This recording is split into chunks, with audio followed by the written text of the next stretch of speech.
వీడియోలు పెట్టాల్సిన అంశాలు చాలా ఉన్నా ఇప్పుడు పెన్షన్ రివిజన్ ఫైల్ మీద ఎక్కువ కాన్సన్ట్రేషన్ చేయాల్సిన అవసరం ఉంది. కాబట్టి ఎందుకంటే డిఓటి గేటు దాటి అది పెన్షన్ అండ్ పెన్షన్ వెల్ఫేర్కి చేరినప్పుడు అత్యుత్సాహంతోనో దీని మీద ముందు స్పందించింది మేమే అనిపించుకోవాలనో చాలా సీనియర్ నాయకులుగా పిలువబడుతున్న నాయకులు చేస్తున్న ఆర్భాటం మీద మనం చర్చించుకోవాల్సిన అవసరం ఉంది అనిపించి, నిజానికి పెన్షన్ వెల్ఫేర్ డిపార్ట్మెంట్కి ఫైలు వెళ్ళింది అన్నంత వరకే డిఓటీలో ఉన్న ఉన్నతాధికారులు చెప్తున్నారు తప్ప అందులో ఉన్న ప్రతిపాదనలు డీటెయిల్స్ ఏవి వాళ్ళు బయటికి చెప్పటం కాన్ఫిడెన్షియల్ అండి. ఇంటర్ మినిస్టీరియల్ వెళ్ళినప్పుడు రేపు కేంద్ర క్యాబినెట్కి వెళ్ళాలి, ఇది ముందే అందరికీ చెప్పి చర్చించేది కాదు అని కూడా అంటున్నారు.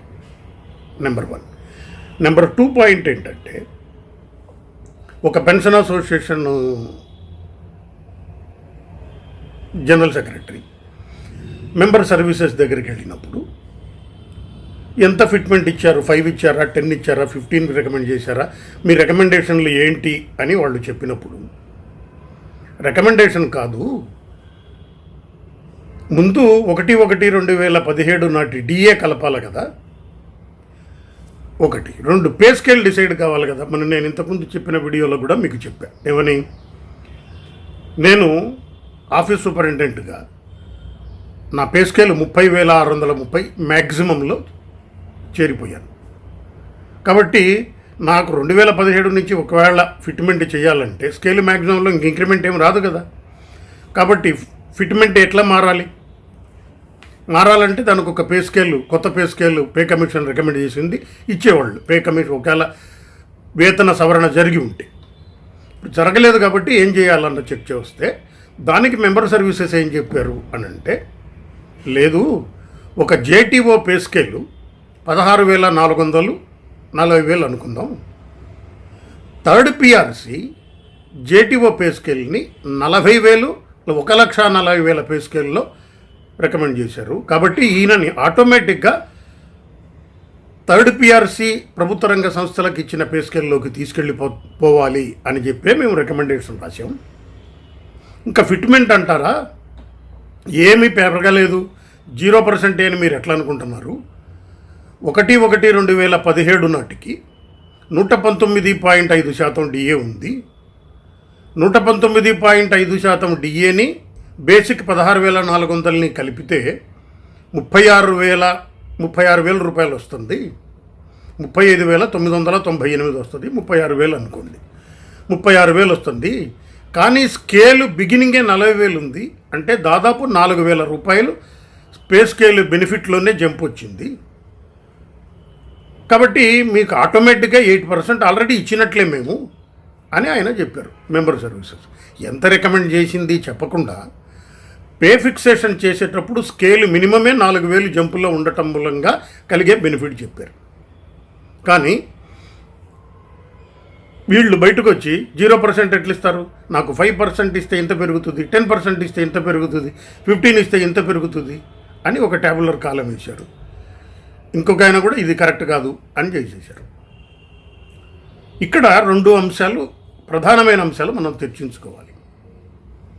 37A రూల్ వల్లనే మనకు పెన్షన్ కంబైన్డ్ సర్వీస్ మీద వస్తుంది. ఇప్పుడు వేతన సవరణతో సంబంధం లేకుండా పెన్షన్ సవరణ జరగాలి అనుకుంటే కంపల్సరీగా 37A రూల్లో అమెండ్మెంట్స్ జరగాలి, సవరణలు చేయాలి.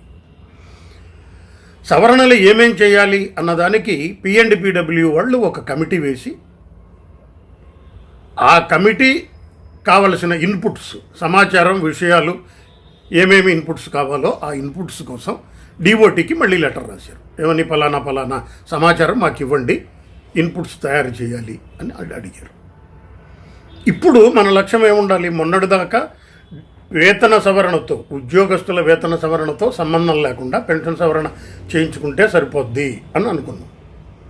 ఇప్పుడు 37Aకి అమెండ్మెంట్ ఏం చేయాలి అని ఒక కమిటీ ఎటు వేశారు. కాబట్టి శాశ్వతంగా 2027లోనో 2037లోనో మళ్ళీ మాటిమాటికి మనం 5-6 ఏళ్ళు పెన్షన్ సవరణ గురించి డిఓటి చుట్టూ తిరగకుండా శాశ్వతంగా కేంద్ర ప్రభుత్వ పెన్షనర్లకి ఎలాగైతే వాళ్ళ పే కమిషన్ రాగానే వేతన సవరణ రాగానే పెన్షన్ సవరణ జరుగుతుందో, కేంద్ర ప్రభుత్వ పెన్షనర్లకి పెన్షన్ సవరణ జరగంగానే బిఎస్ఎన్ఎల్లో ఉన్న పెన్షనర్లకు కూడా పెన్షన్ సవరణ జరిగేటట్టు 37Aలో రూల్ అమెండ్ చేయించుకుంటే శాశ్వతంగా దీనికి ఒక పరిష్కారం వస్తుంది.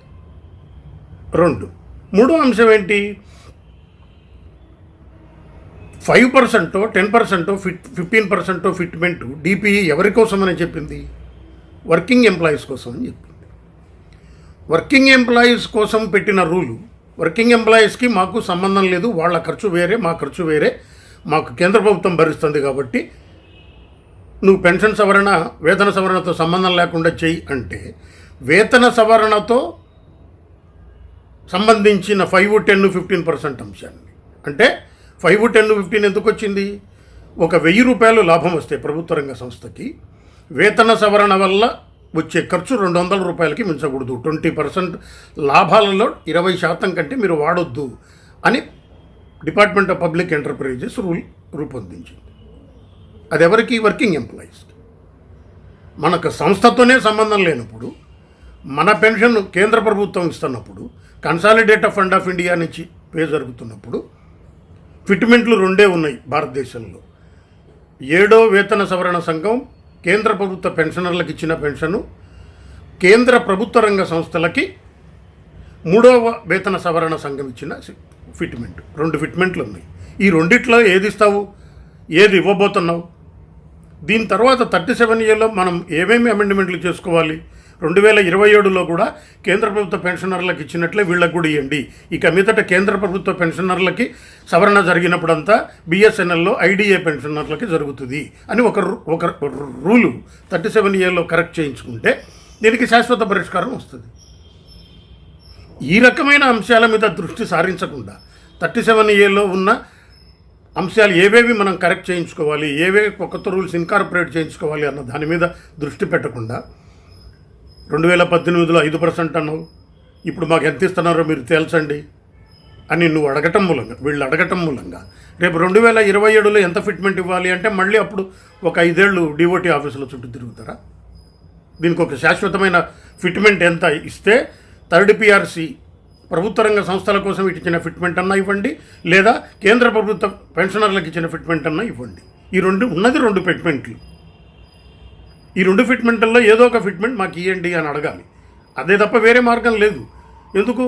5, 10, 15 అన్నవి వర్కింగ్ ఎంప్లాయీస్ కోసం, బిఎస్ఎన్ఎల్లో పనిచేస్తున్న ఉద్యోగస్తుల కోసం లాభాల మీద ముడిపడిన వేతన సవరణ అన్నాడు కాబట్టి ఆ అంశం మీద ఆధారపడి అది జరుగుతుంది. దాన్ని కాదని ఎప్పుడైతే ఈ అంశంలో మనం వేరే దారిలోకి వెళ్ళిపోతున్నామో, ఏ ఆత్రం కొద్దీ ముందు మేము స్పందించాం, ముందు మేము వెళ్ళామన్న ఆత్రం కొద్దీ అసలు సమస్యను ఏది ఆలోచించాలో ఆ సమస్య ఆలోచించకుండా పక్కదారి పట్టిస్తున్నామేమో అన్న అనుమానం మనకు కలుగుతుంది. కాబట్టి పెన్షన్ అసోసియేషన్లన్నీ కంబైన్డ్గా ఒక జాయింట్ ఫోరం ఏర్పాటు చేసుకుని 37Aలో ఏమేమి అమెండ్మెంట్లు చేయాలి అని చేస్తే చాలా మంచిది. అలా కాని పక్షంలో కనీసము 37Aకు ఏమేమి అమెండ్మెంట్లు చేయించుకుంటే, అలాగే పెన్షన్ అండ్ పెన్షన్ వెల్ఫేర్లో ఉన్న కమిటీ దగ్గరికి వెళ్ళినప్పుడు ఏమేమి పనులు చేయాలి అని మనం చేయించుకుంటే బాగుంటుంది అన్న విషయాల మీద ఆయా అసోసియేషన్లన్నా ఇండిపెండెంట్గా మేము కలవలేము, మాకు అన్నిటికంటే పెన్షన్ కంటే కూడా మా ఈగోనే ఇంపార్టెంట్ అని అనుకున్నప్పుడు కనీసం అసోసియేషన్లు శాశ్వతంగా పెన్షన్ సవరణ అంశంలో కలిగే ఇబ్బందులు పరిష్కరించడానికి ఇదొక వేదికగా ఎందుకు వాడుకోవు? డీలింకింగ్ అనేది డిఓటీ ఒప్పుకుంటుందా అన్న అనుమానాలు మనలో చాలామందికి ఉన్నాయి. ఇప్పుడు ఒప్పుకున్నారు కాబట్టి పెన్షన్ అండ్ పెన్షన్ వెల్ఫేర్ ఏం చేస్తుంది? ఇందుకు అనుగుణంగా 37Aలో ఏమేమి మార్పులు చేయాలి రూల్స్ అని చూస్తుంది. ఆ మార్పులు చేసేటప్పుడు శాశ్వతమైన పరిష్కారం కోసం కేంద్ర ప్రభుత్వ పెన్షనర్లకి రివిజన్ జరిగినప్పుడంతా వీళ్లకు జరగాలి అని ఒక రూలు, ఆటోమేటిక్గా ఇంత ఫిట్మెంట్ ఉంటుంది. తర్వాత 2017 తర్వాత జరగబోయే రిటైర్ అయిన వాళ్ళకి నోషనల్గా ఇట్లా ఇస్తాము, 2027 తర్వాత రిటైర్ అయిన వాళ్ళకి ఒకవేళ పెన్షన్ అనామలీ వస్తే ఈ రకంగా సెటిల్ చేయాలి. ఈ అంశాల మీద మనం దృష్టి కేంద్రీకరించి 37A తగిన మార్పులు చేసుకుంటే అది శాశ్వతమైన పరిష్కారాన్ని దిశగా వెళుతుంది అనేది నా ప్రత్యేకమైన విజ్ఞప్తి.